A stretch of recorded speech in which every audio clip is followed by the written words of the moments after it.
It also depends on the diameter.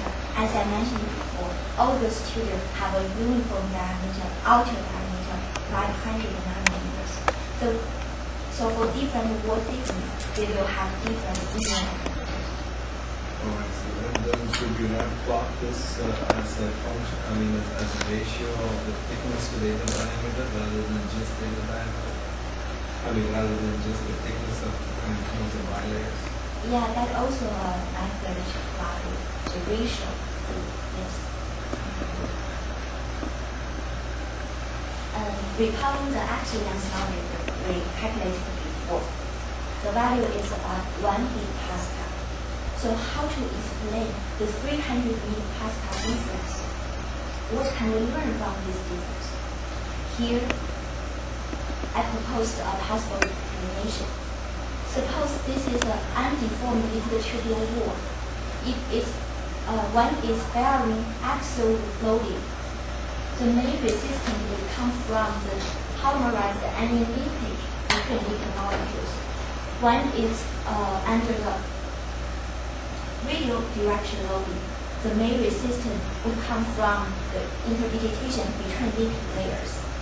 So by comparing the radial Young's modulus and axial Young's modulus, we found the mechanical property of liquid tubing are anisotropic, and this anisotropy could be interpreted by different interactions between liquid molecules and between liquid layers. True, most liquid tubules used in our experiment have uniform outer diameter as shown in this image. But very occasionally, we will capture a liquid tubule with an uniform outer diameter, like this one. I appreciate the diversity because it allows me to study Young's modulus dependence of outer diameters or wall thickness. The height of each portion are measured from the cross-section plot. And from this image, we can see the difference between each portion, the difference in height between each portion correspond to about 2 liquid bilayer thickness. By using the similar baking method I described before, by optimizing the wall thickness and Young's modulus for each model, I summarize the result in this table. Very surprisingly, here is a paradox.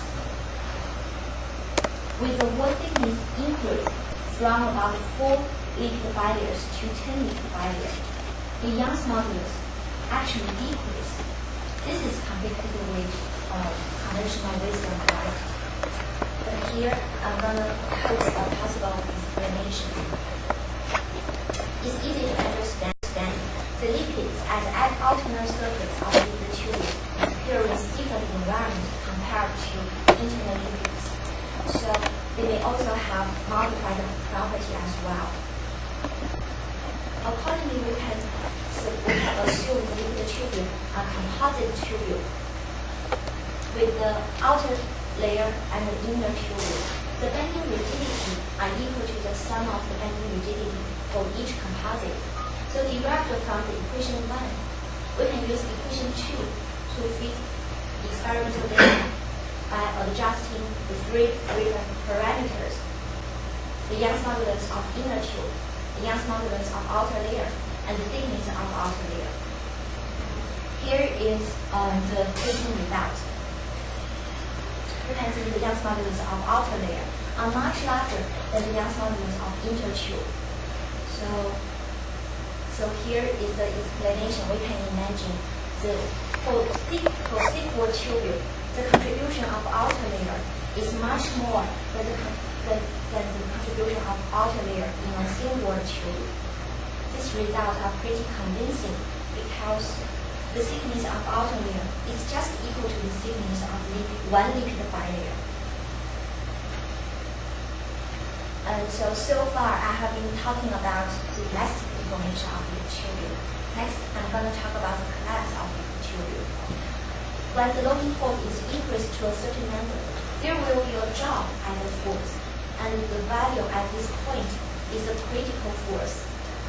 I perform the indentation at the same spot 3 times and find the critical force decrease. But this 3 force has some common feature. This almost linear region represents the elastic deformation rating of the tube, and the drop region represents the collapse of the tube, and the final region represents the tip may sense the substrate effect, so the slope increases dramatically. This image, AFI images show a liquid tube in liquid. Before indentation, it has a cylindrical shape, and after the indentation, there is a hole at the tubular wall. Surprisingly, after 6 minutes, we retook the image and found the hole disappeared. So this recovery of liquid tube can be explained by the lipid diffusion